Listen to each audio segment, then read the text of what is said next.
नमस्कार दोस्तों। पिछले कई दिनों से सोशल मीडिया पर ये दावे किए जाते रहे कि लोकसभा अध्यक्ष ओम बिरला की बेटी अंजलि बिरला उनके पिता के रसूख के कारण आईएएस बनी। लोग बढ़ चढ़कर एक से बढ़कर एक बातें करते रहे और उन्हें यहाँ तक नहीं पता था कि ओम बिरला की बेटी आईएएस है ही नहीं। और न ही सोशल मीडिया पर कुछ लिखने से पहले किसी ने भी इस बात की तस्दीक करने की कोशिश की कि आखिर वे जो लिख रहे हैं उसका स्रोत क्या है। लेकिन उन्होंने इतना कुछ लिखा कि अंजलि को परेशान होकर दिल्ली हाईकोर्ट का रुख करना पड़ा।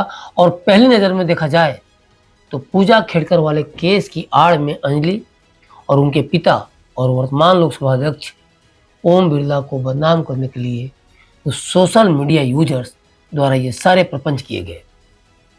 लेकिन उन यूजर्स के होश तब ठिकाने आ गए जब दिल्ली हाईकोर्ट ने गूगल और एक्स को लोकसभा अध्यक्ष ओम बिरला की बेटी को लेकर किए गए सोशल मीडिया पोस्ट को हटाने का निर्देश दिया गया। इन पोस्ट में ओम बिरला की बेटी अंजलि बिरला पर आरोप लगाया गया था कि अपने पिता के प्रभाव के कारण वह अपने पहले ही प्रयास में संघ लोक सेवा आयोग यानी यूपीएससी की परीक्षा उत्तीर्ण कर ली है। पूरे मामले में हाई कोर्ट ने कहा है कि सोशल मीडिया पोस्ट को मध्यस्थों द्वारा 24 घंटे के भीतर हटाया जाएगा और यदि वादी को किसी अन्य समान पोस्ट के बारे में पता चलता है तो वह इसके बारे में एक्स और गूगल को सूचित करेगी। उच्च न्यायालय ने इस मामले में एक्स, गूगल, केंद्रीय इलेक्ट्रॉनिक्स एवं सूचना प्रौद्योगिकी मंत्रालय एवं अज्ञात पक्षों को भी नोटिस जारी किया तथा 4 सप्ताह के भीतर जवाब देने को कहा। दूसरी बात कि जिन लोगों ने ये पोस्ट किया था वो कितना बेसलेस था उसे इसी बात से समझा सकता है कि अंजलि आईएएस है ही नहीं बल्कि वे आईआरपीएस अधिकारी हैं।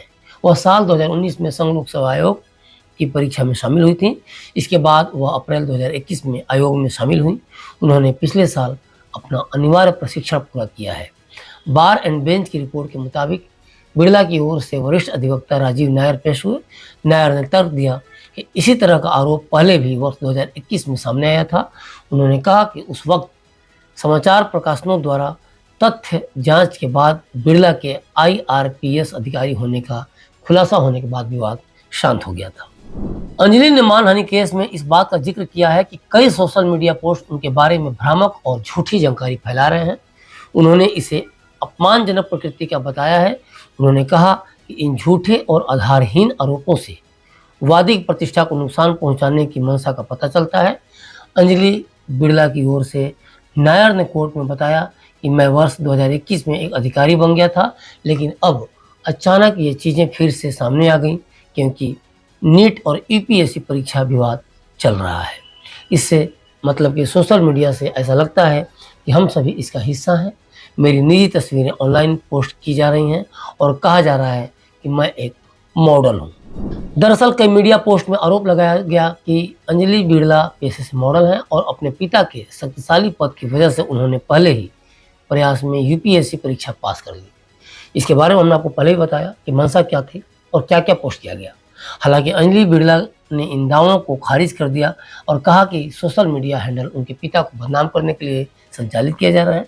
इन सोशल मीडिया के खिलाफ अंजलि बिरला ने दिल्ली हाईकोर्ट का दरवाज़ा खटखटाया था, जैसा कि हमने आपको इसके बारे में पहले बताया था। और उन्होंने अपनी याचिका में एक्स, गूगल और अज्ञात लोगों को पक्षकार बनाया और उनके पोस्ट को हटाने की मांग की। उन्होंने 16 एक्स अकाउंट का विवरण दिया जिनके खिलाफ राहत मांगी गई थी। इनमें यूट्यूबर ध्रुव राठी का पैरोडी अकाउंट भी है। जानकारी के लिए बता दूं कि अंजलि के एक प्रतिनिधि ने हाल ही में कई ट्विटर अकाउंट रखने वाले और अन्य अज्ञात व्यक्तियों के खिलाफ महाराष्ट्र साइबर सेल के पुलिस महानिरीक्षक के पास शिकायत दर्ज की थी। इस शिकायत के आधार पर 5 जुलाई 2024 को महाराष्ट्र साइबर सेल ने एफआईआर दर्ज की थी। तो अभी तक के लिए बस इतना ही। देखते रहिए क्लिक इंडिया और मुझे दीजिए इजाज़त। शुक्रिया।